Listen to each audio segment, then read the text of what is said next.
आज के संदेश का शीर्षक है याकूब अध्याय 1। इसे सुनकर आशीष पाइए। स्वागत है। तो हम परमेश्वर के वचन में समय बिताएंगे और फिर प्रार्थना में हम समय बिताएंगे। और क्या आप तैयार हैं? तो आज से आगे हम क्या करेंगे? एक पत्री का अध्ययन करेंगे। जैसे पिछले हफ्ते घोषणा की थी, हम याकूब की पत्री का यहाँ अध्ययन करने वाले हैं। तो आपके पास अपनी बाइबल है, आशा करता हूँ आप बाइबल लाए हैं। मैं जानता हूँ इन दिनों में बड़ी आसानी से आप अपने फ़ोन में बाइबल लिए चलते हैं। ऐसा करने के लिए आपका स्वागत है। मैं बाइबल लेकर चलना पसंद करता हूँ, बस ये मुझे पसंद है। तो अगर आपके पास आपकी बाइबल है तो निकालिए याकूब की पत्री। और आज देखिए, हमारी योजना है कि एक अध्याय हम देखें हर रविवार को। अब दुर्भाग्यवश मैं अपना अनुभव बता रहा हूँ, सुबह 8 बजे की सभा में हमने अध्याय 1 पूरा नहीं किया है और हमें वचन 12 में ही रुकना पड़ा। मुझे पता नहीं कि अलग दूसरी लोकेशन पर क्या हुआ है। तो चलिए देखते हैं आज हम यहाँ पर इसे कैसे करते हैं 10:30 बजे की सभा में। तो देखिए, ये हमारी योजना है कि हर एक रविवार के दिन एक एक अध्याय देखें, और अगर इससे भी ज़्यादा समय लगे तो हम ऐसा ही करेंगे। तो जब भी किसी पत्री का अध्ययन करते हैं तो अच्छा होगा कि उसकी पृष्ठभूमि को जान ले, यानी लेखक के बारे में कुछ जानकारी, यानी जिसने जिसने ये पत्री लिखी है, और कुछ जानकारी कि उसने इसे क्यों लिखा और इसे किसको लिखा। ये तो हमें केवल एक संदर्भ देता है, ताकि और फिर जब हम उस अध्याय के वचनों को पढ़ने लगते हैं तो फिर हम समझते हैं, और साथ ही जिस संदर्भ में ये वचन लिखे गए हैं उन बातों का सही अर्थ लगा सकते हैं। तो चलिए पृष्ठभूमि बता दूं। अब ये याकूब की पत्री तो याकूब ने ही लिखी है, उसी का नाम दिया है। पर ये मनुष्य याकूब तो यीशु का रिश्ते में भाई भी था। अब इसके बारे में सोचिए। मरियम और यूसुफ से पैदा हुआ। मत्ती 13 में बाइबल हमें ये बताती है कि प्रभु यीशु मसीह के 4 और भाई थे, और बहनें भी हमें पता नहीं कितनी थी, उनके नाम नहीं दिए हैं। उनके 4 भाइयों के नाम है, और याकूब का नाम ये तो इस लाइन में पहला है, तो हम मानते हैं कि वो बाकी चारों में सबसे बड़ा था। और फिर एक छोटा भी था, जूडा, जिसे हम कहते हैं यहूदा, और उसने यहूदा की पत्री लिखी। तो यीशु के ये 2 भाई थे, याकूब और यहूदा।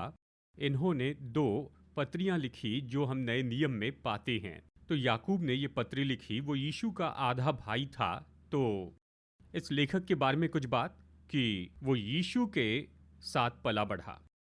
आधा भाई, आप कल्पना कर सकते हैं पारंपरिक यहूदी घर में, यानी कुल मिलाकर 5 भाई थे, पता नहीं कितनी बहनें थी।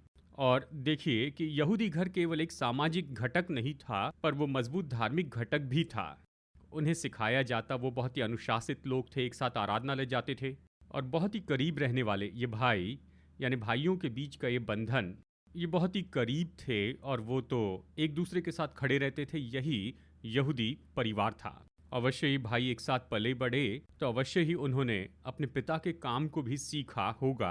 यहाँ इस केस में वो तो एक बढ़ई था, वो इसे सीख चुके थे, और उन्हें बढ़ई के बेटों के रूप में जाना भी जाता होगा। और इस तरह से वो पले बढ़े इस व्यवसाय को सीखते हुए। तो फिर ज़रा मेरे साथ में कल्पना कीजिए कि एक समय में, यानी जब यीशु 30 साल की उम्र के हो गए, वो निर्णय लेते कि घर छोड़ दे और वो शुरू कर दे प्रचार की सेवकाई को, और वो बाहर चले गए। और हम जानते हैं कि क्या हुआ। उसने यरदन नदी में बपतिस्मा लिया, फिर 40 दिन जंगल में बिताए अपनी सेवकाई शुरू करने के पहले। यहाँ यीशु अपनी सेवकाई शुरू करते हैं, और फिर वो प्रचार करने लगते, और बड़ी भीड़ उसे सुनने के लिए आने लगी। लोग चंगे हुए, दुष्टात्माएं निकाली गई, और चमत्कार होने लगे। तो आपको क्या लगता है, क्या प्रतिक्रिया होगी इन 4 भाइयों की? बाइबल हमें बताती है कि यीशु के किसी भी भाई ने उस पर विश्वास नहीं किया। और देखिए यूहन्ना अध्याय 7 में आप ये वचन देख सकते हैं। यूहन्ना 7 वचन 5 में साफ बताता है, उसके भाई भी उस पर विश्वास नहीं करते थे। यानी याकूब तो सच में एक अविश्वासी था। उसने यीशु पर विश्वास नहीं किया। वो तो ये सोचता था कि देखो, हमारे भाई में कुछ न कुछ गड़बड़ी हो गई है, कुछ ना कुछ गलत है। देखिए, वो उसके साथ 30 साल तक रहे, और जो कुछ भी हुआ, शायद वो जब 40 दिन जंगल में रहा था, हमें पता नहीं कैसे याकूब और दूसरे भाई इन सारी बातों को समझ रहे थे, पर हम ये जानते हैं कि उन्होंने विश्वास नहीं किया।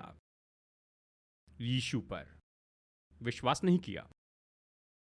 उन्होंने यीशु को क्रूसित होते देखा, उन्होंने विश्वास नहीं किया वो आए, यही अंत था, शायद वो इसी के लायक था। लेकिन फिर कुछ हुआ। बाइबल हमें कुछ बताती है, पहला कुरिन्थियों अध्याय 15 वचन 7 में, कि जी उठे प्रभु यीशु मसीह अपने आधे भाई याकूब के सामने प्रकट हुए। यानी यीशु के जी उठने के बाद जब वो 40 दिनों तक अपने आप को बहुत से लोगों को दिखा रहे थे, उनमें से एक था कि याकूब के सामने जीवित प्रकट हुए, और इसी ने उसे विश्वासी बना दिया। केवल उसे ही नहीं, बाकी सबको भी। जबकि याकूब यीशु पर विश्वास नहीं कर रहा था उसकी पृथ्वी की सेवकाई में, लेकिन जब उसने देखा कि जिसे क्रूस पे चढ़ाया गया था वो अब पुनरुत्थित हो चुका है, उसका जीवन बदल गया। उसने विश्वास किया। तो देखिए, ये एक बहुत बड़ी गवाही हो गई यीशु मसीह के शारीरिक पुनरुत्थान के लिए। जिसने उसकी पृथ्वी की सेवकाई पर विश्वास नहीं किया, वो विश्वासी बना, और इसके पीछे केवल एक ही कारण था कि यीशु जी उठे। और इसलिए आप ये पाते हैं कि यीशु के भाई ऊपरी कोठरी में बैठे थे, प्रेरित 1:14 में। ये सब कई स्त्रियों और यीशु की माता मरियम और उसके भाइयों के साथ एक चित होकर प्रार्थना कर रहे थे। मरियम जो यीशु की माता, और उसके भाइयों के साथ में। तब उसके सारे भाई पूरी तरह बदल कर उद्धार पाए, और वो ऊपरी कोठरी में बैठे थे और पवित्र आत्मा के उंडेले जाने की राह देख रहे थे। केवल एक ही कारण था, उसका पुनरुत्थान, क्योंकि पृथ्वी की सेवकाई में उन्होंने उस पर विश्वास नहीं किया। अब तक की बात आप समझ गए। अब देखिए, याकूब एक विश्वासी है। पेंटिकोस्ट के दिन वो वहां पर था, पवित्र आत्मा का बपतिस्मा पाया बाकी 120 लोगों के साथ जो ऊपरी कोठरी में थे, और वो कलीसिया के भाग थे, कलीसिया के जन्म और बिल्कुल शुरुआत से ही वहां यरूशलेम में। अब देखिए, प्रेरितों के काम में और दूसरी पत्रियों में हम ये देखते हैं कि आगे जाकर याकूब तो एक लीडर बन गया यरूशलेम की कलीसिया का। बहुत से लोग सोचते हैं पतरस अगवा होगा, नहीं, वो तो ऐसा व्यक्ति था जिसका परमेश्वर ने शुरू का संदेश देने के लिए उपयोग किया। पेंटिकॉस्ट के दिन वो ऐसा व्यक्ति था जिसका प्रभु ने उपयोग किया कि अन्य जातियों को भी सुसमाचार प्रचार करे, यानी कर्नेलियुस को। लेकिन यरूशलेम की कलीसिया का लीडर तो याकूब था, जो यीशु का आधा भाई था। और इससे हम जान सकते हैं यहाँ पर प्रेरितों के काम की पुस्तक में, प्रेरितों के काम अध्याय 12 में, जिसका सही समय था ईस्वी सन 44। अगर आपको तारीख पसंद है तो निश्चय ये ऐसे समय बताया गया, इसका अनुमान लगाया है। अगर मसीह का पुनरुत्थान ईस्वी सन 33 में हुआ होगा, कलीसिया ईस्वी सन 33 में जन्म ली, और लगभग 10 साल के बाद में आप प्रेरितों के काम अध्याय 12 में आते हैं। ये ईस्वी सन 44 था, हम ये जानते हैं। हेरोदेस अग्रिपा, उसे मारा गया था, वो साल मर गया। ये तो तारीख और संदर्भ है। तो प्रेरित 12 के उस समय में पतरस याकूब को रिपोर्ट करता है। जब वो जेल से बाहर आता है तो साथी से कहता है, याकूब से कहना कि मैं बाहर आ गया। और फिर हम दूसरों को पाते हैं बाद में प्रेरितों के काम 15 में, और लगभग ये ईस्वी सन 51 था, जब पहली काउंसिल की गई थी यरूशलेम में। जब प्रेरित और सभी प्राचीन यरूशलेम में एक साथ निर्णय लेने के लिए आए कि हमें क्या करना है जब अन्य जाति यानी जो गैर यहूदी हैं मसीह में विश्वासी होते हैं, तो उन्होंने सलाह की। और उस काउंसिल का जो लीडर था, आप देखते हैं प्रेरित 15 में, वो याकूब था। उसने अंतिम निर्णय बताया। और फिर प्रेरितों के काम 21 वचन 9 में, प्रेरित 21 में आप देखते हैं कि यहाँ पर जो प्रेरित पौलुस है वो याकूब को रिपोर्ट करता है, यरूशलेम में आकर याकूब को रिपोर्ट करता है अपनी सेवकाई की। फिर गलातियों 2:9 में, जब गलातियों को पौलुस पत्री लिखता है, वो याकूब के बारे में लिखता है सबसे पहले, बाकी सभी प्रेरितों के ऊपर, पतरस और यूहन्ना के पहले। अब देखिए, इन सारी बातों को एक साथ जोड़े तो हम यही अनुमान लगाते हैं कि याकूब सबसे बड़ा लीडर था कलीसिया में, वहां यरूशलेम में। तो यहां तक आप समझ गए, ठीक है। तो वो कलीसिया का लीडर बन जाता है, वो विवाहित था। पहला कुरिन्थियों 9 बताता है कि याकूब विवाहित था, यानी प्रेरित होकर विवाहित हो सकते हैं, ठीक है, खुश रहें, हाँ ठीक है। और देखिए, यानी इस समय तक याकूब को, इस समय तक उसे जाना गया याकूब जो धर्मी है, और ये तो बहुत प्रार्थना करने वाला मनुष्य है, ये तो बहुत ही गहरा धार्मिक व्यक्ति था। अब दिलचस्प बात यह है कि याकूब की ये जो पत्री है, ये तो नए नियम की पहली किताब है जो लिखी गई है। लगभग ये लिखी गई थी ईस्वी सन 44 के समय, और ये तो वो पहली काउंसिल जो सन 51 में यरूशलेम में हुई थी उसके पहले। तो ये किताब लिखी गई, अगर प्रेरितों के काम की किताब के साथ तुलना करनी है तो प्रेरितों के काम अध्याय 10 के समय में, जब पतरस को अन्य जातियों के पास में भेजा गया, क्योंकि अभी इस समय जब याकूब अपनी पत्री लिख रहा है उस समय तक सुसमाचार अन्य जातियों तक ले जाया नहीं गया था। तो अब तक अन्य जाति मसीह में आएंगे, ये जो बात थी ये उस समय शुरू की कलीसिया में समझने की बात नहीं थी। तो नए नियम में जो पहली किताब लिखी गई वो तो यही किताब है, याकूब की पत्री। ईस्वी सन 44 के लगभग सारे सुसमाचार लिखे जाने के पहले अगर आप सुसमाचार को देखें, पहला सुसमाचार जो लिखा गया वो लूका का था, ईस्वी सन 63 के आसपास लिखा गया। फिर मरकुस ईस्वी सन 66 के आसपास लिखा गया और मत्ती ईस्वी सन 66 के दौरान लिखा गया। यूहन्ना का सुसमाचार बाद में लिखा गया ईस्वी सन 80 या 85 में। ये सटीक साल नहीं है, लेकिन इन्हें स्वीकार किया जाता है जब सुसमाचार लिखे गए। और पौलुस की पहली पत्री लिखी गई यरूशलेम के काउंसिल के बाद ईस्वी सन 51 या 52 के आसपास, यानी पौलुस की पहली पत्री यानी पहला थिस्सलुनी की पत्री उस समय लिखी गई। तो याकूब की पत्री ईस्वी सन 44 के समय लिखी गई, मतलब यानी नए नियम के सारे प्रकाशन के बहुत पहले ही, यानी ये अन्य जातियों का मसीह के पास आने का प्रकाशन या समझ पाने के बहुत पहले, या हम मसीह में नई सृष्टि बनाए गए जानने के पहले कि हम मसीह में अपनी पहचान को जाने, ये सारी बातें जानने के पहले ये सारा प्रकाशन जो प्रेरितों ने दिया वो तो इसके बाद में दिया। क्या आप सहमत हैं? तो याकूब प्राथमिक रूप में ये लिख रहा है, ये तो कलीसिया के जन्म के 10 साल के बाद में लिखा, या 11 या 12 साल बाद, कलीसिया के जन्म के बाद। तो इस पत्री में वो यहूदी विश्वासियों को लिख रहा है। वो अब तक तो अन्य जातियों के बारे में सोच भी नहीं रहा था, क्योंकि वो समझ तो आने की थी या उसका आना भी शुरू ही हुआ था कलीसिया में। तो वो यहूदी विश्वासियों को ये बता रहा था। और इस समय आप समझ सकते हैं प्रेरितों के काम 8 में बड़ा सताव हुआ, तो यहूदी विश्वासी यहूदी मसीह वो यरूशलेम से बाहर तितर बितर हो गए थे। ज्यादातर तो उत्तरी भाग में गए जो वर्तमान में सीरिया का देश है, वो तो पूर्व में गए जो आधुनिक इराक है, उन दिनों में बेबीलोनिया मेसोपोटामिया था। और कुछ तो पश्चिम में गए, यानी भूमध्य सागर के आसपास के प्रांत में जो आधुनिक दिनों में टर्की है, वहां विश्वासी गए। और कुछ दक्षिण में गए जो इन दिनों में मिस्र है। तो यहूदी विश्वासी उस प्रांत में तितर बितर हो गए थे और याकूब तो उन्हें लिख रहा था। यानी सताव के बाद में जब विश्वासी तितर बितर होकर दूसरे देशों में गए थे। तो यही संदर्भ है। अब इनमें से बहुत से यहूदी विश्वासी मुश्किल समय का सामना कर रहे थे। पहली बात तो वो दूसरी जगह थे, अपने घर से दूर थे, उन्हें तुच्छ जाना जाता क्योंकि वे यहूदी मत को छोड़कर मसीह को स्वीकार किए हुए थे। उनमें से बहुत से लोगों को छोटे छोटे काम करना पड़ता था। वो अच्छी शुरुआत तो कर सकते थे, लेकिन अब तितर बितर होकर चले गए थे। जो भी काम दिया वो करते थे, वो छोटे छोटे काम करते थे। कई बार वो किसी बड़े यहूदी बॉस के नीचे होकर काम किया करते थे जो कठोर व्यवहार करते थे। तो वो मुश्किल समय से जा रहे थे। तो वो उन्हें लिखता है। याकूब की पत्री में आप बहुत ज़्यादा सिद्धांत नहीं देखते हैं। याकूब की पत्री की सुंदर बात यह है कि ये तो बहुत ही व्यवहारिक है। वो बता रहा है कि कैसे यीशु मसीह में अपने विश्वास को थामे रहे प्रतिदिन के जीवन में, विश्वासी के नाते अपना जीवन कैसे जिए। यीशु में विश्वासी के नाते याकूब की पत्री व्यवहारिक है, बहुत भारी सिद्धांत नहीं है। इसमें बताया कि ऐसी अलग अलग परिस्थिति है और यहाँ आप विश्वासी के नाते आप विश्वास में जिए। आप समझ रहे हैं?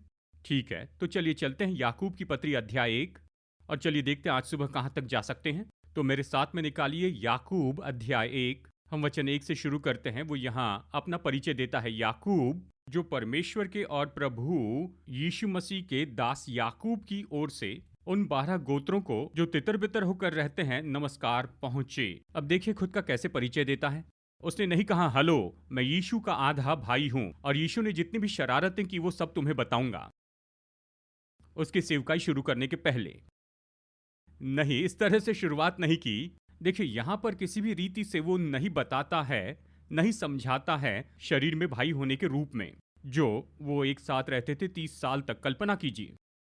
वो कहता है मैं तो दास हूं, मतलब ऐसा दास जिसने अपनी इच्छा से अपने आप को अधीनता में रखा है, जीवन भर अपने स्वामी के लिए। यही इस दास शब्द का अर्थ है कि उसने खुद चुनाव किया कि अपने बाकी जीवन भर कि अपने स्वामी की अधीनता में जिएगा, दास के रूप में। कहता है मैं बंधा हुआ दास हूं मेरे पिता परमेश्वर के लिए और प्रभु यीशु मसीह के लिए।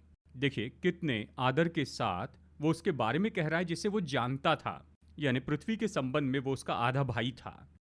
कहता है प्रभु यीशु मसीह। और वो सभी सुनने वालों को कहता है, उन सभी 12 गोत्रों को, यहूदी विश्वासियों को जो तितर बितर हुए, नमस्कार। चलिए वचन 2 से 4 तक पढ़ते हैं। पहली बात जो यहां पर बताता है, इसका संबंध तो उनके वर्तमान की मुश्किलों से है, और वो ये कहता है वचन 2 से 4, हे मेरे भाइयों, जब तुम नाना प्रकार की परीक्षाओं में पड़ो तो इसको पूरे आनंद की बात समझो, ये जानकर कि तुम्हारे विश्वास के परखे जाने से धीरज उत्पन्न होता है। पर धीरज को अपना काम करने दो कि तुम पूरे और सिद्ध हो जाओ और तुम में किसी बात की घटी न रहे। तो सबसे पहले वो परीक्षाओं के बारे में बताता है। वो सब इसमें से जा रहे थे, वो बिखर गए थे, फैल गए थे, और जीने के लिए जैसे तैसे काम करना पड़ता था, ये सब था। तो वो कहता है भाइयों, इसे आनंद की बात समझो जब तुम नाना प्रकार की परीक्षाओं में पढ़ते हो। अब ये परीक्षाएं बहुत ही दिलचस्प है, क्योंकि जब इसे ग्रीक में देखते हैं, ये ऐसा शब्द है जिसके लिए हम कह सकते हैं परीक्षा यानी तकलीफें या फिर मुश्किलें। यही शब्द नए नियम में भी है, जिसे वहां पर परीक्षा के रूप में दिखाया गया है, या पाप में फंसाने के लिए चाहा, यही शब्द है। देखिए बाद में यानी वचन 12 में यही शब्द परीक्षा के रूप में बताया गया है। तो ये हिंदी के जैसे जैसे के शब्द होते हैं जिसका अलग अलग अर्थ होता है संदर्भ के ऊपर आधारित होकर। तो यहाँ परीक्षा शब्द का ऐसे उपयोग हुआ है, एक तो इसका अर्थ है मुश्किलें, या इसका मतलब परीक्षा है, ये संदर्भ पर आधारित है। तो यहाँ पर वचन 2 में वो यहाँ कह रहा है मुश्किलें या तकलीफें, जीवन की चुनौतियों का सामना करना। क्या करने के लिए कहता है? वो कहता है जब तुम परीक्षा में पढ़ो तो इसे आनंद की बात समझो। पढ़ो मतलब ये नहीं कि बस एक परीक्षा का सामना कर रहे हैं, इसका मतलब कि आप उसमें गिरे हैं और आप पूरी तरह से उसमें घिर गए हैं परीक्षाओं से, मतलब परीक्षाएं आपको घेरे हुए हैं। यही तस्वीर है कि उसमें पढ़ो, इसे आनंद की बात समझो। ये ऐसा है जिसके बारे में आप आनंदित हो सकते हैं, हर्षित या शांत, ऐसी शाश्वती। अब समझो ये जो शब्द है दिलचस्प है, क्योंकि समझो शब्द, इसके पीछे ये विचार है कि ऐसा व्यक्ति जो लीडरशिप में है, या कहिए गवर्नर या कोई लीडर है, जो निर्णय लेते हैं, जो आज्ञा देते हैं कि ऐसा ऐसा हो जाए। तो जब वो कहता है इसे आनंद की बात समझो, तो कहता है तुम अगवे के रूप में चुनाव कर लो कि आनंदित हो जब तुम घिरे होते हो मुश्किलों से। दूसरे शब्दों में, आनंद ऐसा नहीं है जो आपके साथ होता है, ठीक है ठीक है, अगर हो गया तो इसे होने दो। आनंद तो ऐसा है जो आप चुनते हैं कि आप ये पाएंगे आपकी परिस्थितियों के बावजूद। तो आप उसे समझते हैं, आप उसके अगवे होते हैं, अगवे के रूप में आप खड़े होते हैं और आप कहते हैं मैं चुनता हूं, मैं आज्ञा देता हूं कि आनंदित हो जाऊं। इसे समझो मतलब ये ऐसा है कि इसमें आप अगवे हैं, ये तो आपकी आज्ञा से हैं आनंद के लिए, इसके बजाय कि आनंद आने की राह देखें। तो भाइयों, इसे आनंद की बात समझो जब तुम पढ़ो या घिर जाते हो मुश्किलों से। लेकिन क्यों और कैसे? अगला वचन, वचन 3, क्योंकि तुम ये जानते हो। क्या जानते हैं? ये जानकर कि तुम्हारे विश्वास के परखे जाने से धीरज उत्पन्न होता है। तो जब आपका विश्वास परखा जाता है, परखे जाने शब्द का मतलब है इसे साबित करो, यानी आप इसे साबित करें, इसे जांचें, इसका मूल्यांकन करें, मोल तोल करें। जब आपका विश्वास परखा जाता है तो ये क्या करता है? ये कुछ उत्पन्न करता है, ये धीरज उत्पन्न करता है, या सहते जाने को, या डटे रहने को या देखिए, मैं आपको समानार्थी शब्द बता रहा हूं, ऐसा जिसे आप समझ सके। या स्थिर रहना, या निरंतर उसमें बने रहना, समय में सहते रहने की योग्यता आपके विश्वास के परखे जाने से उत्पन्न होता है या बढ़ता है। सहते जाना, धीरज। अब ये धीरज इतना महत्वपूर्ण क्यों है, क्या बड़ी बात है? तो रोमियो में चले, संदर्भ में देखते हैं। रोमियो अध्याय 5 वचन 3 और 4। ये तो प्रेरित पौलुस है जो कई साल बाद लिख रहा है। रोमियो अध्याय 5 वचन 3 और 4 में वो फिर से दोहराता है जो याकूब कह रहा है। रोमियो अध्याय 5 वचन 3 और 4 में वो कहता है, केवल यही नहीं वरन हम क्लेशों में भी घमंड करें। यहां पर फिर से क्लेश के बारे में कह रहा है। और फिर आगे ये कहता है, ये जानकर कि क्लेश से धीरज उत्पन्न होता है। और धीरज क्या करता है? और धीरज से खरा निकलना होता है। चरित्र कैसे बनता है? वो भीतरी मनुष्यत्व का बल, यानी आप सच में कौन हैं, वो बनता है इस क्रिया के द्वारा कि जब आपका विश्वास परखा जाता है, ये उत्पन्न करता है सहते जाना, डटे रहना, या फिर बने रहना, या आनंद में उसमें बने रहना। और इस तरह खरे निकलने से चरित्र बनता है। चरित्र तो हीरे के जैसे है। जो हीरा है वो तो कार्बन के द्वारा बनता है। जब कार्बन बहुत ज़्यादा प्रेशर में और तापमान में होता है। ये तो पहले बहुत ही साधारण था, कार्बन।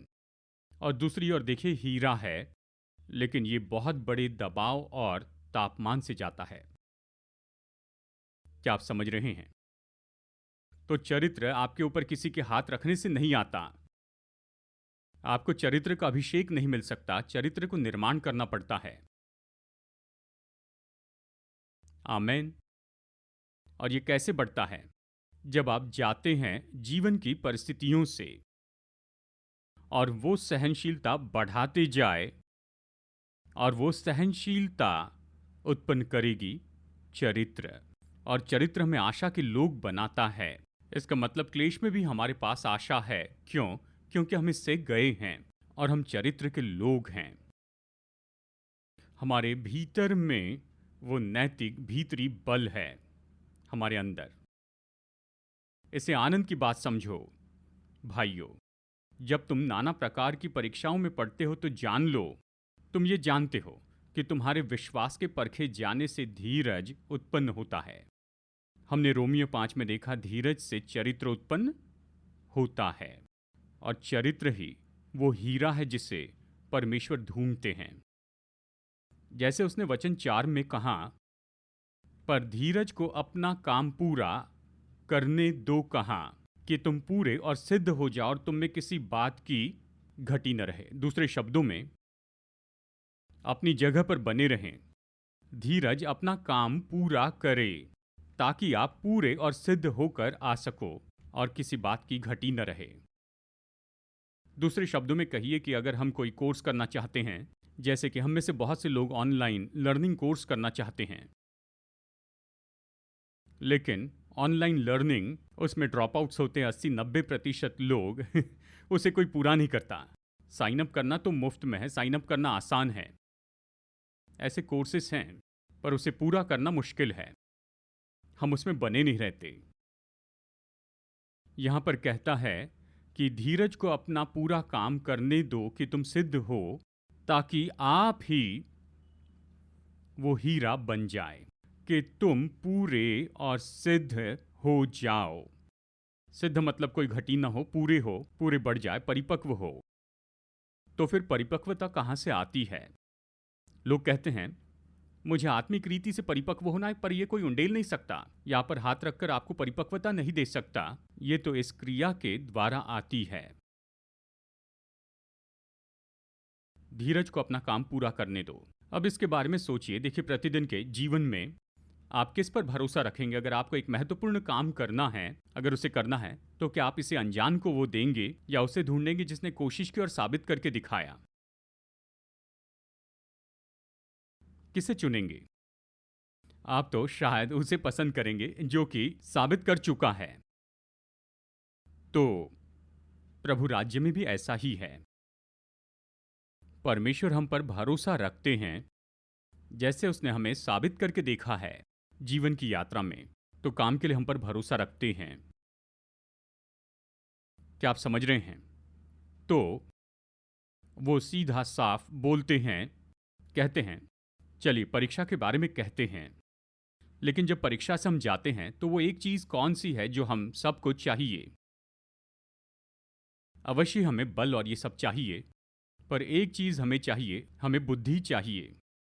तो अगली ही बात जिसके बारे में यहाँ पर वो बताता है, चलिए अगले कुछ वचन देखते हैं। वचन 5 से 8 तक वो बुद्धि के बारे में कहता है। तो वो कहता है, यह है याकूब अध्याय 1 वचन 5 से 8। यहाँ परीक्षाओं के बारे में बताने के बाद कहता है, अब मैं जानता हूं तुम्हें इन परीक्षाओं में से जाना पड़ेगा, इसका मूल्य है।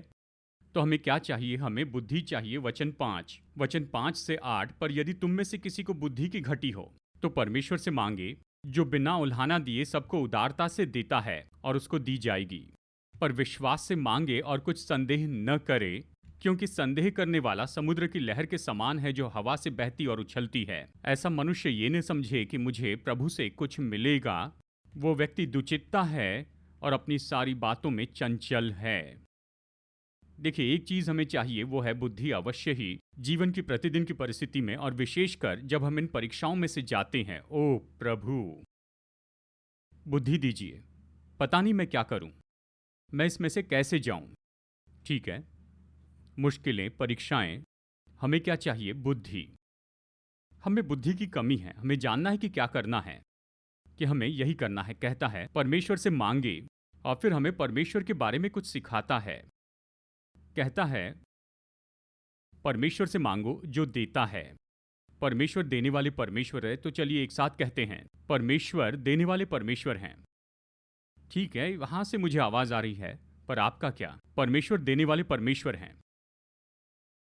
तो कहता है जिसे बुद्धि की कमी हो परमेश्वर से मांगे जो देते हैं। परमेश्वर कैसे देते हैं? आगे कहता है वो सबको देते हैं और सबको उदारता से देते हैं और बिना उल्हाना दिए, मतलब बिना डांटे देते हैं। कुछ लोग देते हैं पर डांटते हैं। ठीक है, तुम फिर से आ गए हो 5वीं बार। परमेश्वर ऐसे नहीं है। परमेश्वर देते हैं, सबको देते हैं, उदारता से देते हैं और बिना डांटे देते हैं। वो हमारे परमेश्वर हैं। और ये तो संभव है, यीशु मसीह के व्यक्तित्व में याकूब ने इसे देखा होगा। शायद उसने ये यीशु में देखा होगा। ठीक है, अब इसे एक साथ जोड़ रहा है। उसने यीशु के पृथ्वी के जीवन को देखा और उस समय उसने सोचा होगा ये तो मेरा भाई है। लेकिन अब वो यीशु मसीह को प्रभु यीशु मसीह के रूप में जानता है और ये सब एक साथ आ रहा है। परमेश्वर ऐसे ही हैं। मैंने इसे यीशु में देखा है। मैं अनुमान लगा रहा हूं, लेकिन सोचता हूं यही बात सच होगी। इसलिए उसने लिखा, अगर बुद्धि की कमी हो तो परमेश्वर से मांगे, क्योंकि वो देते हैं, सबको देते हैं, उदारता से देते हैं, बिना डांटे देते हैं। लेकिन कहता है विश्वास से मांगो, संदेह न करो। कहता है अगर हम संदेह करते हैं तो हम समुद्र की लहरों के जैसे जो उछाली जाती है, हम ऐसे बहते और उछलते रहते हैं, आते और जाते हैं, हाँ या नहीं, विश्वास करते या नहीं करते। ऐसा मत कीजिए, विश्वास से मांगे बिना संदेह के। तो देखिए फिर से विश्वास इस पत्री में महत्वपूर्ण शीर्षक है। आप पाएंगे अध्याय 5 में वो फिर से इसे लाता है, विश्वास के बारे में कहता। प्रभु यीशु मसीह ने हमें विश्वास के बारे में सिखाया कि पिता से कैसे विश्वास में मांगे। तो यहां याकूब ये बताता है कि तुम विश्वास से मांगो और संदेह मत करो। और अगर आप दुचित्ते हैं तो अस्थिर हैं। अब दुचित्ता होना ये एक और शीर्षक है जिसके बारे में अध्याय 4 में याकूब दोहराता है यहाँ ये कह रहा है परमेश्वर में विश्वास के बारे में दुचित्ता होना, और अध्याय 4 में वो परमेश्वर के साथ की मित्रता में दुचित्ता होना कहता है। दो बातों के बारे में हमें दुचित्ता नहीं होना चाहिए। परमेश्वर में हमारे विश्वास के बारे में दुचित्ते ना हो, परमेश्वर के साथ की हमारी मित्रता के बारे में दुचित्ते ना हो। ये दो बातें तो स्थापित हुई हैं। मैं परमेश्वर में विश्वास रखूंगा और मैं चुनता हूं परमेश्वर के साथ की मित्रता को। कोई दूसरा अनुमान नहीं, इस पर कोई दूसरा विचार नहीं। आमेन। तो कहता है दुचित्ते न बनो, विश्वास से मांगे, क्योंकि अगर आप दुचित्ते हैं तो आपको प्रभु से कुछ भी नहीं मिलेगा। तो परीक्षाएं, बुद्धि, विश्वास। विश्वास तो इस पत्री का महत्वपूर्ण शीर्षक है। जैसे मैंने बताया, उसने समझाया कि कैसे विश्वास में जिए जीवन की अलग अलग परिस्थितियों में, यानी वो तो इस पत्री का मुख्य विषय है।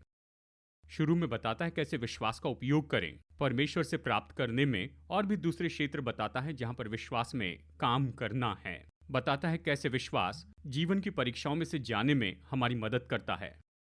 विश्वास परमेश्वर से पाना, प्रभु से बुद्धि पाना। अब बुद्धि यह ऐसा विषय है जिसे याकूब फिर से बताता है जब हम अध्याय 3 में आते हैं, और वो हमें वहां पर सिखाता है कैसे परमेश्वर की बुद्धि प्रकट की जाती है। मतलब कैसे बता सकते हैं कि आप सच में परमेश्वर की बुद्धि में चल रहे हैं। ये इसके बारे में बताता है वचन 3 अध्याय 3 में। पर यहाँ वो बताता है कि कैसे परमेश्वर से बुद्धि पाए। क्या करना है? परमेश्वर से मांगे। अध्याय 3 में बताता है परमेश्वर की बुद्धि इस तरह दिखाई देती है प्रतिदिन के जीवन में। क्या अब तक आप समझ रहे हैं? ठीक है, क्या हम आगे बढ़ें? आप सब सिर हिला रहे हैं। मैं सोचता हूं यहां पर रुकने का समय आ रहा है। देखिए वचन 9 से 11। दीन भाई अपने ऊंचे पद पर घमंड करे और धनवान अपनी नीची दशा पर, क्योंकि वो घास के फूल की तरह जाता रहेगा। क्योंकि सूर्य उदय होते ही कड़ी धूप पड़ती है और घास को सुखा देती है, उसका फूल झड़ जाता है और उसकी शोभा जाती रहती है। उसी प्रकार धनवान भी अपने मार्ग पर चलते चलते धूल में मिल जाएगा। तो एक और सामान्य मुद्दा याकूब की पत्री में है, वो तो धनी और कंगाल है। कंगाल और धनी, इसके बारे में अध्याय 1, अध्याय 2, अध्याय 3 में बताया, और अध्याय 4 और अध्याय 5 में भी उनके बारे में कहता है। क्योंकि जैसे हमने कहा कि ऐसे कुछ यहूदी लोग हैं जो अच्छा कर रहे हैं, और ऐसे भी कुछ है जो उतना अच्छे से नहीं कर पा रहे हैं। तो ये पहला निर्देश का वचन जो यहाँ पर दे रहा है, अगर परमेश्वर किसी को उठाते हैं जो कंगाल था, उठाते हैं, तो कहता है कि वो महिमा दे और वो खुश हो जाए कि परमेश्वर ने उसे उठाया है। पर धनी से वो कहते हैं कि तुम सावधान रहना कि तुम दीन हो जाओ। नीचा किया जाना, ये नहीं कि परमेश्वर आपको नीचा करेंगे कि सब कुछ मिटा दे, लेकिन आप नम्र हृदय के साथ में चले, वो इसके बारे में हमें सिखाता है। वो कहता है परमेश्वर के सामर्थी हाथों तले खुद को नम्र करें कि वो आपको उठाए। परमेश्वर ही है जो दीन पर अनुग्रह करता है। वो धनी से कहता है कि तुम्हें इस बात पर घमंड करना है, यह अनुग्रह है कि तुम दीन रहो। और हम कैसे दीन हो सकते हैं? सबसे पहले जानना है हमारे पास जो भी है वो तो परमेश्वर ने दिया है, और दूसरी बात जानना है कि ये सारी चीजें बदलती जाती हैं। वो कहता है जैसे सूर्य उदय होता है और फूल सूख जाते हैं, झड़ जाते हैं, तो ये जाती रहेंगी, और इसलिए इन पर आधारित न रहें। ठीक है, तो वो लेकर आता है इस तरह की समझ। मैं ये कहूँगा कि समानता या फिर एक साथ होने की समझ, चाहे धनी हो या कंगाल हो, इसे बार बार दोहराता है अध्याय 4 और 5 में कि यानी परमेश्वर कंगाल को उठाकर उसे आशीष देंगे, और जो व्यक्ति आशीष पाया है कि वो नम्र रहे, उसका हृदय दीन रहे, आपकी महिमा उसी में है। क्या आप सुन रहे हैं? तो इसके बारे में बताता है कंगाल और धनी, और आने वाले अध्याय में इनके बारे में और भी कहेगा। और फिर अगली बात के बारे में कहता है वचन 12 में, और ये तो परीक्षा के मुद्दे पर पूरी तरह बताता है। तो चलिए वचन 12 से 17 तक पढ़ते हैं। धन्य है वो मनुष्य जो परीक्षा में स्थिर रहता है, क्योंकि वो खरा निकल कर जीवन का वो मुकुट पाएगा जिसकी प्रतिज्ञा प्रभु ने अपने प्रेम करने वालों से की है। जब परीक्षा, तो ये न कहें कि मेरी परीक्षा परमेश्वर की ओर से है, क्योंकि न बुरी बातों से परमेश्वर की परीक्षा हो सकती है और न वो किसी की परीक्षा आप करता है, परंतु प्रत्येक व्यक्ति अपनी अभिलाषा में खींचकर और फंसकर परीक्षा में पड़ता है। फिर अभिलाषा गर्भवती होकर पाप को जनती है और जब पाप बढ़ जाता है तो मृत्यु को उत्पन्न करता है। हे मेरे भाइयों, धोखा न खाओ, क्योंकि हर एक अच्छा वरदान और हर एक उत्तम वरदान ऊपर ही से है और ज्योतियों के पिता से मिलता है, जिसमें न कोई परिवर्तन हो सकता है, न अदल बदल के कारण उस पर छाया पड़ती है। तो वचन 12 से 17 तक परीक्षाएं। अगला विषय कहता है, धन्य वो मनुष्य जो परीक्षा में स्थिर रहता है। वही विचार है। पहले वो परखे जाने के बारे में कह रहा था, अब परीक्षाओं के बारे में कह रहा है। परीक्षा यानी पाप की ओर आकर्षित करना कि कुछ गलत करें। परखा जाने यानी मुश्किल परिस्थिति। कहता है अगर इसे सह लो, परखे जाने को सह लो, तो परीक्षाओं को भी सहना है। मतलब डटे रहें और उसमें से आगे बढ़ें, उसके अधीन न हो, अवश्य ही उस पर जय पाए। धन्य है जो परीक्षा में स्थिर रहता है, क्योंकि वो खरा निकल कर, दो चीजें हैं जो हमारे विश्वास को परखती हैं, जिन परखे जाने से हम जाते हैं और जिन परीक्षाओं पर जय पाते हैं। यानी गर्मी होती है और दबाव होता है, परखा जाना होता है और परीक्षाएं होती हैं जो हमारे विश्वास को जांचते हैं, इसे साबित करते हैं। धन्य वो मनुष्य जो परीक्षा में स्थिर रहता है। जब वो परीक्षा में से जाता है या फिर उसे सहमति दी जाती है, तो वो जीवन का मुकुट पाएगा जिसे प्रभु ने अपने प्रेम करने वालों के लिए तैयार किया है। जरा सोचिए, आप प्रभु से प्रेम करते हैं तो इसका मतलब नहीं कि आप परीक्षा का सामना नहीं करेंगे। मत कहिए प्रभु मैं आपसे बहुत प्रेम करता हूं, तो क्यों परीक्षा का सामना कर रहा हूं। धन्य है वो मनुष्य जो परीक्षा सहता है। जब वो परखा जाता है, उसमें से होकर जाता है और वो खरा निकलता है, तो जीवन का मुकुट पाएगा। आप प्रभु से प्रेम करते, इसका मतलब ये नहीं कि परीक्षा का सामना नहीं करेंगे। और अब याकूब हमें ये समझा रहा है परीक्षा के बारे में सच्चाई। कहता है कोई मनुष्य ये न कहे जब परीक्षा होती है तो परमेश्वर द्वारा हो रही है, क्योंकि परमेश्वर बुराई से हमारी परीक्षा नहीं करते, ना ही वो किसी की परीक्षा आप करते हैं। तो जब परीक्षा हो तो प्रभु पर दोष न लगाएं। फिर वो बाद में कहता है, हे मेरे प्रिय भाइयों, धोखा न खाओ। वचन 16 में, दूसरे शब्दों में ये धोखा खाना है कि परमेश्वर पर दोष दे हमारी परीक्षा के लिए। पर शैतान चाहता है कि आप इसी पर विश्वास करें। शैतान चाहता है कि आप विश्वास करें कि बुराई करने की ये युक्ति, ये तो परमेश्वर ने आपको दी हुई है। उदाहरण के लिए, आप ऑफिस में हैं, मैं केवल एक उदाहरण बना रहा हूं, आप अपना उदाहरण बना सकते हैं। कहिए कि आप इंचार्ज है फाइनेंस डिपार्टमेंट के या आपके ऑर्गेनाइजेशन के या जहां भी आप हैं, और आप पर लोन है और आपको एक राशि चुकानी ही है। और फिर आपके ऑफिस में कुछ पैसा है जिसके ऊपर में आप इंचार्ज हैं। कहीं आप कोई डील कर रहे हैं और वहां पर के वो व्यक्ति कहते हैं कि यदि आप मुझे इतना पैसा देंगे तो मैं आपको इतनी रिश्वत दूंगा। आप कहेंगे वाह, मेरे प्रयोजन के लिए परमेश्वर का तरीका होगा। परमेश्वर प्रबंध कर रहे हैं, वो आपको जितनी रिश्वत दे रहे हैं वो तो बिल्कुल उतना ही पैसा है जितना आपको लोन चुकाना है। आप कहेंगे ये ईश्वरीय प्रबंध है, दोनों संख्या मिलती है। और वो रिश्वत जिस तारीख को देने वाले हैं वो तो आपके लोन चुकाने के 2 दिन की पहली की तारीख है। तो ये तो निश्चय ही परमेश्वर हैं। याकूब कहता है कोई मनुष्य ये न कहे जब उसकी परीक्षा हो तो परमेश्वर के द्वारा हो रही है। क्या आप सुन रहे हैं? ये तो ऐसा जाल है कि आप कुछ बुरा काम करें या फिर कुछ गलत करें, वो परमेश्वर से नहीं हो सकता। खुद को धोखा न दे। फिर वो हमें बताता है कि परीक्षा कैसी होती है। वचन 14, प्रत्येक व्यक्ति अपनी ही अभिलाषा से खींच कर और फंस कर। अब ये खींच कर शब्द बहुत ही दिलचस्प तस्वीर देता है। ये मानो किसी को मोहित करके लेकर आना है, यानी वो अपने सुरक्षा की जगह से बाहर आ जाए ताकि आसानी से उसका शिकार किया जा सके। खींच कर, ताकि आपको आपकी जगह से खींच कर निकाल दे। तो इच्छाएं क्या करती हैं? हमारी इच्छाएं हमें सुरक्षा की जगह से बाहर खींचती है। अब शैतान केवल आपकी इच्छाओं से खिलवाड़ कर सकता है।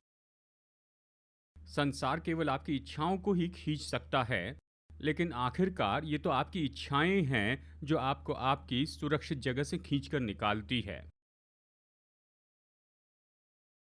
क्या आप सुन रहे हैं? हाँ या नहीं? क्योंकि अगर आप चुप रहे तो मुझे ये सब कुछ फिर से दोहराना पड़ेगा और वचन 1 में वापस जाना होगा। थोड़े जवाब आए हैं। ठीक है।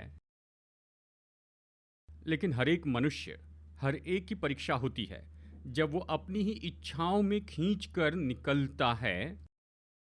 हमारी इच्छाएं हमें सुरक्षा की हमारी जगह से खींच कर निकालती हैं। मत कहिए शैतान ने मुझसे ये करवाया, नहीं, वो केवल आपकी इच्छाओं से खेल सकता है। ये मत कहिए मेरे दोस्त ने मुझे करवाने लगाया। संसार केवल आपकी इच्छाओं को खींचता है, लेकिन ये आपकी इच्छा है जो आपको बाहर लाती है आपकी सुरक्षा की जगह से। हर मनुष्य की परीक्षा होती है जब वो अपनी इच्छाओं में खींच कर और फंस कर पड़ता है। और फंस कर, देखिए फंस कर मतलब जकड़ गया। हमारी इच्छाएं क्या करती है? हमें सुरक्षा की जगह से निकालती है और हमें फंसा देती है, बंदी बना देती है। और जब अभिलाषा गर्भवती होती है, मतलब इच्छा को समर्पण कर दिया जाए, तो ये पाप उत्पन्न करता है। और पाप जब आप उसमें बने रहते हैं, निरंतर उसे करते हैं और आपके जीवन के ऊपर अधिकार करने लगता है, तो ये मृत्यु उत्पन्न करता है। तो वो कहता है, धोखा न खाओ मेरे प्रिय भाइयों। परमेश्वर पर दोष न लगाओ या किसी और पर दोष न लगाओ। अपनी परीक्षा के लिए उसका सामना करो, जिम्मेदारी उठाइए। ये आपकी अपनी इच्छाएं हैं। और फिर आगे अध्याय 4 में वो फिर से इच्छा के बारे में बताता है, और वो यहां पर बताता है सुख विलास के लिए हमारी इच्छाएं। वो इस विषय पर फिर से बोलता है, बहुत मजबूती से बोलता है, इसे समझाते हुए। अध्याय 4 में हम इसे बाद में देखेंगे, ये मुश्किल है, बाद में देखेंगे। यहां वो कहता है, परीक्षाएं आती हमारी ही इच्छाओं के कारण, परंतु परमेश्वर तो यही है। वचन 17, हर एक अच्छा और हर एक उत्तम दान ऊपर ही से आता है। क्या वो अच्छा है? क्या वो उत्तम है? क्या उसमें आदर है? क्या वो सिद्ध है? क्या वो परिपूर्ण है? हर एक भला और उत्तम दान परमेश्वर से आता है। यदि वो अच्छा नहीं, परिपूर्ण नहीं, तो मना कीजिए, वो परमेश्वर से नहीं। हर एक अच्छा और सिद्ध वरदान परमेश्वर से है। इसमें बुरा करने का कोई मोह नहीं, दुष्टता का कोई मोह नहीं है। ये अच्छा है, ये उत्तम है, ये सद्गुणी है, सिद्ध है। हर एक अच्छा और उत्तम वरदान ऊपर से आता है, ज्योतियों के पिता की ओर से मिलता है।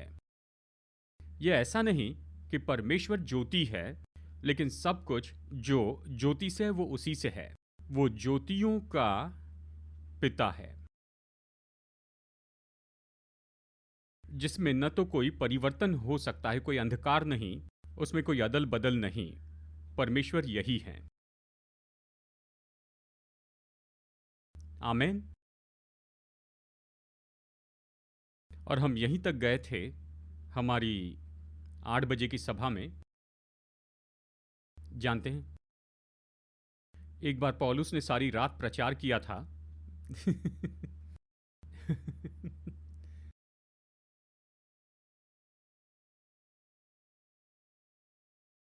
तो हम कोशिश करेंगे कि उसका रिकॉर्ड तोड़े।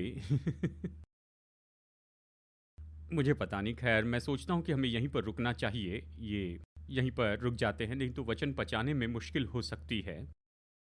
क्या आप इसे समझ रहे हैं?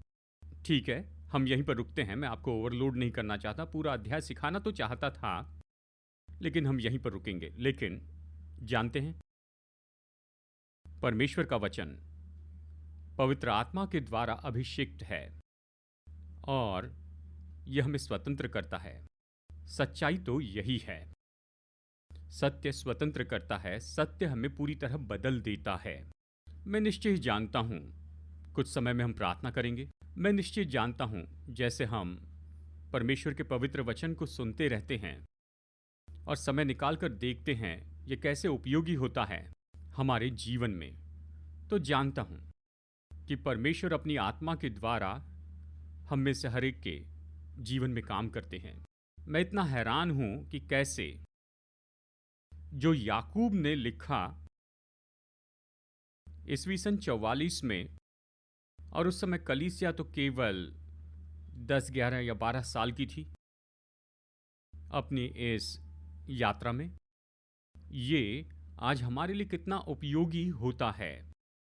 मैं नहीं सोचता कि ऐसा एक भी वचन है जो आज हमने पढ़ा है जिसके लिए हम कह सके ये मेरे लिए उपयोगी नहीं है। एक भी नहीं।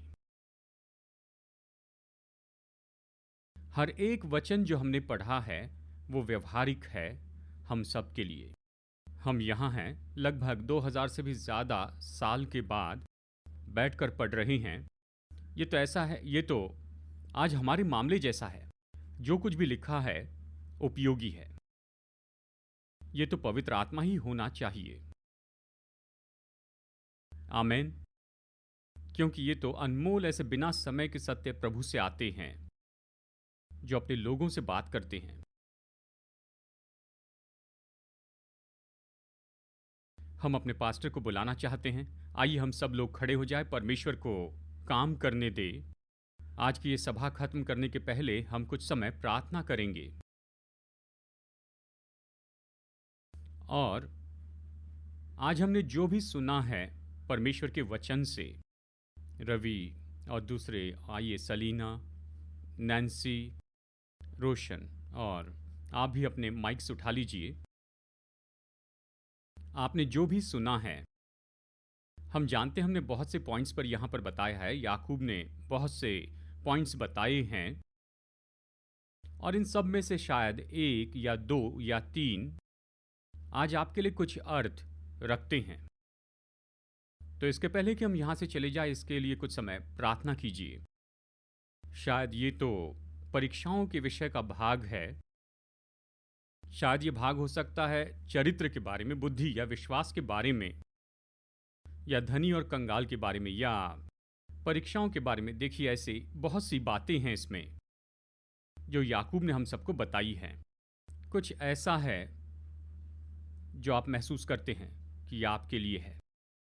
प्रार्थना कीजिए, प्रभु को बताइए, परमेश्वर ये मेरे हृदय से बात कर रहा है और मैं आपके वचन को उत्तर देता हूँ। आप जो मुझसे कह रहे हैं उसे उत्तर देता हूँ। कृपया करके कुछ समय प्रार्थना कीजिए और अंतिम प्रार्थना करके सभा खत्म करेंगे। धन्यवाद प्रभु, धन्यवाद यीशु। अभी कुछ समय हम आपकी सेवा करेंगे। बस पवित्र आत्मा को समय दीजिए कि हमसे बातें करें। बस कुछ पल के लिए आप अपने हृदय को खुला रखिए। प्रभु सेवकाई करे, प्रभु बातें करें और हमारी सेवा करे। पिता, हम प्रार्थना करते हैं कि हर एक व्यक्ति जो यहाँ से वापस जाए वो आपसे मुलाकात करने के बाद ही बाहर जाए, व्यक्तिगत रूप में परमेश्वर। और जो समय हमने यहाँ पर बिताया है वो योग्य है। कुछ तो बदला है, कुछ तो हुआ है आपकी उपस्थिति में। धन्यवाद प्रभु, धन्यवाद प्रभु, धन्यवाद। मैं बस कुछ बातें आपको बताना चाहता हूं, फिर दूसरे भी सेवा कर सकते हैं। मैं कुछ लोगों से बात कर रहा हूं जो कि ऐसी परिस्थिति में है जहां आप सोच रहे हैं क्या धनी होना अच्छा है? हमने इसके बारे में कहा, इसके बारे में पढ़ा। आप सोच रहे हैं क्या ये सच में ठीक है? आपके मन में ये बहुत से सवाल हैं जो आपके दिल में हैं। परमेश्वर के राज्य के लिए या जो भी हो, क्या विश्वासी का धनी होना ठीक है? मैं आपको शाश्वती देता हूँ परमेश्वर के वचन से। ये ऐसी चीज़ें हैं जो पूरी तरह से सही हैं। जब तक कि हम ये चुनाव करते हैं कि परमेश्वर का आदर करें, जिससे उसने हमें आशीष दी उसके द्वारा।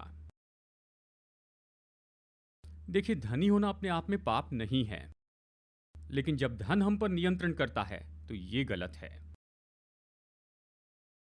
आप में से कुछ लोग आज सुबह यहाँ पर हैं, आप कश्मकश में हैं, आप निश्चित तो नहीं हैं, आप अपने हृदय में निश्चित नहीं हैं कि प्रभु आशीष दे तो ये ठीक है। प्रभु को धन्यवाद दे कि जब वो हमें आशीष दे तो हम दूसरों के लिए आशीष हो, हम आशीष हो सकते हैं। तो आज सुबह प्रभु परमेश्वर आपको इस तरह की आज़ादी दे कि आप प्राप्त करें, धन और संपत्ति की आशीष को पाएं। इसलिए नहीं कि हम खुद पर उसे बर्बाद करें, पर आशीष बन जाएं। यह आपके लिए हो। धन आप पर नियंत्रण नहीं रखेगा, आप उस पर नियंत्रण रखेंगे परमेश्वर के उद्देश्यों के लिए, कि लोगों को आशीष दें, लोगों की मदद करें। अवश्य आप अपनी और परिवार की ज़रूरतें पूरी करेंगे, पर प्रभु हम पर भरोसा रखते हैं धन के साथ, ताकि हम उसके अच्छे भंडारी बन जाएं, उसके राज्य के उद्देश्यों के लिए। तो आप आज़ाद हो जाएं, आज़ाद हो, आशीष पाएं। आज जो भी बातें कही गई हैं, अगर इनमें से किसी बात ने आपके दिल से बात की है तो निश्चय ही आप हाथ उठाइए और प्रभु को धन्यवाद दीजिए। जी हाँ, वहाँ यहाँ पर बहुत से लोगों ने हाथ उठाया है। बस परमेश्वर को धन्यवाद दे। आमेन। धन्यवाद, धन्यवाद प्रभु अपने लोगों की सेवकाई की और इनकी मदद की। आमेन। तो सभा खत्म करने के पहले आप जो पहली बार यहाँ पर आए हैं, हमारे पास आपके लिए वेलकम लाउंज है और ये यहाँ पर सामने ही है। अगर आप पहली बार यहाँ पर आए हैं या पिछले कुछ रविवार से आ रहे हैं, कृपया सभा खत्म होने के बाद में अगर आप आ जाए फाया में, वहाँ वेलकम लॉन्ज है, वहाँ पर लोग आपसे मुलाकात करेंगे कि आपको जाने, और हम आपके साथ में कुछ समय बिताएंगे। तो हम आपसे विनती करते हैं कि आप वहाँ पर जाइए। तो सभा खत्म करते हैं। हमारे पास्टर यहाँ पर उपलब्ध होंगे। अगर आप प्रार्थना करवाना चाहते हैं तो माफ़ कीजिए, पानी के बपतिस्मे के लिए उन्हें जाना है, वो पानी के बपतिस्मे के लिए जाएंगे, लेकिन मैं यहाँ रहूँगा। जो पानी का बपतिस्मा लेने आए हैं, कृपया स्विमिंग पूल के पास में जाइए। सेंट जोसेफ में पास्टर की टीम वहाँ पर जाएंगी, वो आपका इंतज़ार करेंगी। वो शुरू करेंगे और मैं यहाँ आपके लिए प्रार्थना करूँगा और हम सच में सबके लिए प्रार्थना करेंगे। तो सभा खत्म करते हैं। पिता, धन्यवाद कि आज आपने हमारे हृदय से बात की, जीवन को छू लिया। हमारे प्रभु यीशु मसीह का अनुग्रह, हमारे स्वर्गीय पिता परमेश्वर का प्रेम और उसकी पवित्र आत्मा की मधुर उपस्थिति हम में से हरेक के साथ हमेशा होती रहे, यीशु के नाम में। आमेन। संदेश सुनने के लिए धन्यवाद। भरोसा करते हैं कि संदेश आपके लिए आशीष रहा। मुफ्त के स्रोत पाने के लिए, जिनमें है सरमन नोट्स और पब्लिकेशन, पाने के लिए विजिट करें apcwo.org पर। बैंगलोर के APC बाइबल कॉलेज की जानकारी पाने के लिए विजिट कीजिए apcbiblecollege.org पर। याद रखिए, all peoples church Bangalore app download कीजिए ऐप या गूगल प्ले स्टोर से।